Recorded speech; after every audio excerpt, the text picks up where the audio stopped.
Okay, så fysik A om med accelerationsfysik med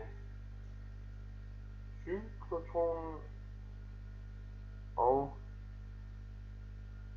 synkrotronen.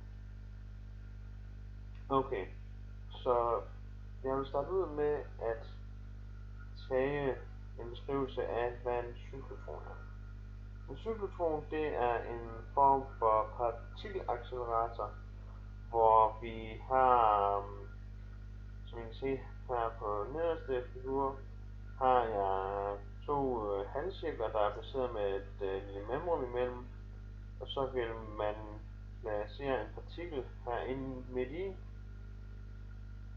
og så vil man have et magnetfelt, der vil skifte, ikke magnetfelt, et elektrisk felt, som vil skifte, eftersom man hele tiden skifter polaritet for de her to halvcirkler, hvor der er et hulrum indeni.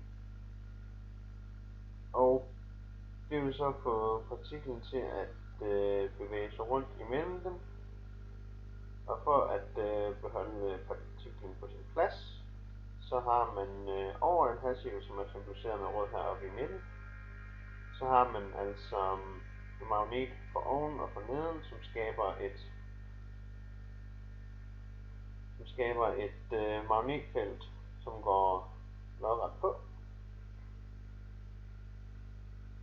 Og så har man et konstant magnetfelt, som med samme kraft hele tiden, det samme flukstæthed, som kører henover.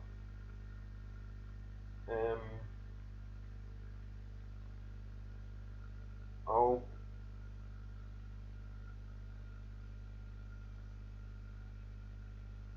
ja, det kan man så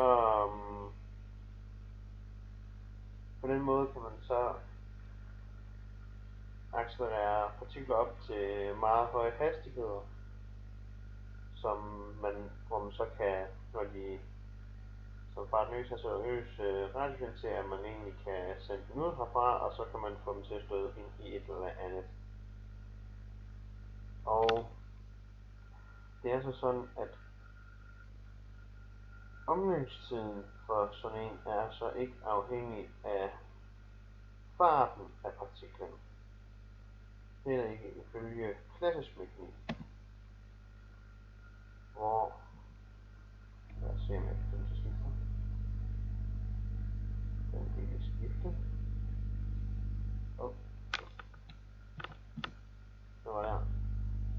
Okay.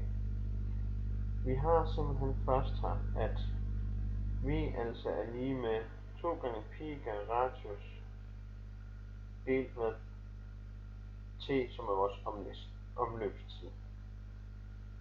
Og det er den klassiske formel for, hvordan man udregner hastigheden for noget, der bevæger sig i en cirkulær bane. Men det er så sådan, at vi kan finde den v her, som så er den vinkel, den rykker sig hen over et bestemt stykke tid, som vi så kan give ved 2 gange pi delt med t. Men der er også en anden måde, man kan give den på, fordi at frekvens er jo givet ved 1 over t, hvor vi altså får formlen for, at v er 2 gange pi gange med frekvensen. Så hvis man kender sekvensen af det vi er i gang med her, så kan man simpelthen bruge det til at bruge det her. Og det vil man jo gøre ved, at vi ved, hvor hurtigt de her skifter i polaritet. Det vil sige, at vi så også kan tage den her op i hvert fald. Den genkender vi også heroppe. Vi kan se, at vi har 2 gange pi delt med t. Det vil sige, at vi kan sætte den her ind. Vi formel for V. Det vil sige, at vi får V er lige med radius gange V. Og så er det sådan, at hvis vi tog den første formel og isolerer t i den, så vil vi altså få, at omløbstiden er lige med 2 gange pi gange radius delt med V.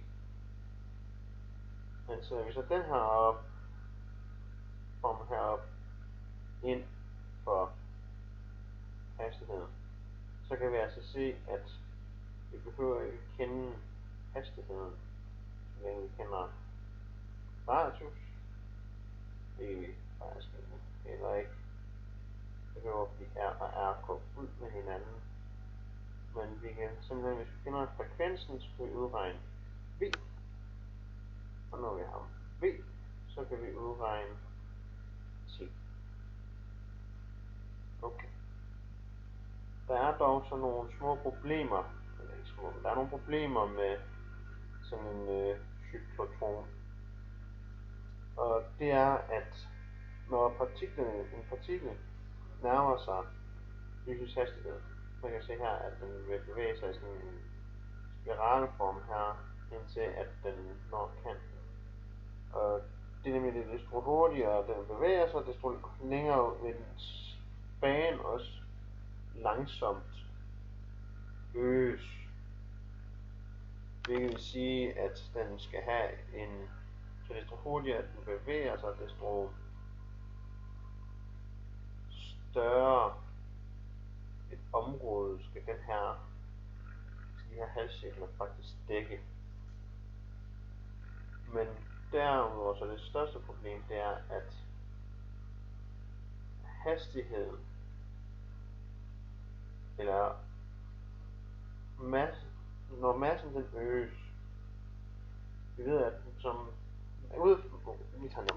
men vi ved som, at når en partikel nærmer sig lysets hastighed, så igennem relativitetsteorierne ved vi, at således masse øges, hvilket vil ende med, at den faktisk øger dens omløbstid.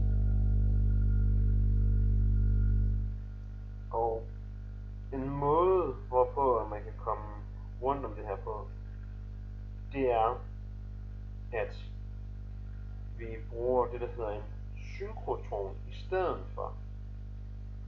Og et eksempel på en synkrotron, det er det Large Hadron Collider nede fra CERN. Og den løser problemet ved, at det er en stor ring, hvor vi sender dem her igennem, hvor den har et pulserende både elektrisk og magnetisk felt, og hvor magnetfeltet ikke er konstant, men man er i stand til at øge felttætheden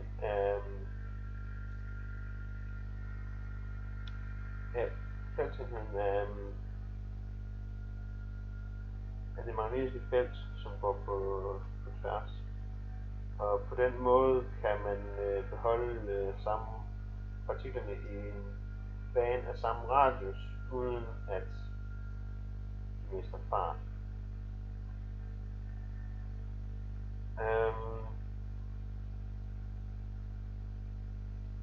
Så kan man sige lidt om, at måden de så har fået det til at fungere på i CERN med Large Hadron Collider, det er, at man kan nok lige hernede i bunden skilte et lille bitte gul streg, og det er en lineær accelerator, som er der, hvor de først sender hydrogenpartikler ind, hvor hydrogenatomer ind, hvor de simpelthen stripper dem for elektroner, så der kun er protoner tilbage, og så bliver de sendt igennem den her lineære accelerator på en booster, som man kan se som sådan en lille bitte hvid plet her, og det er sådan en 4-delt ring, hvor de kommer ind i, hvor de øges til næsten ny til 99,9 procent af lysets hastighed herefter, Og de synkroniseres også sådan, at de kommer til at lægge, at de her hydrogenatomer kommer til at lægge endnu tættere sammen. Og sådan der. Og derefter så sendes de så ud i den her proton-synkrotron, hvor de accelereres yderligere, for derefter at blive sendt videre ud til, jeg tror de kalder den superproton-synkron, hvor de igen accelereres yderligere og kommer endnu tættere igen på lysets hastighed, hvorefter de så til sidst sørger man for, at man sender pakker af, som de så kalder det, af protoner ud i modsat kørende retning, og den ene ryger ud og kører med uret rundt i det Large Hadron Collider ringen her, i den store ring, og den store synkron. Og den anden vil køre mod uret, og de vil så også have mere end bare 2 gange, men jeg vil selvfølgelig have lyst til 2.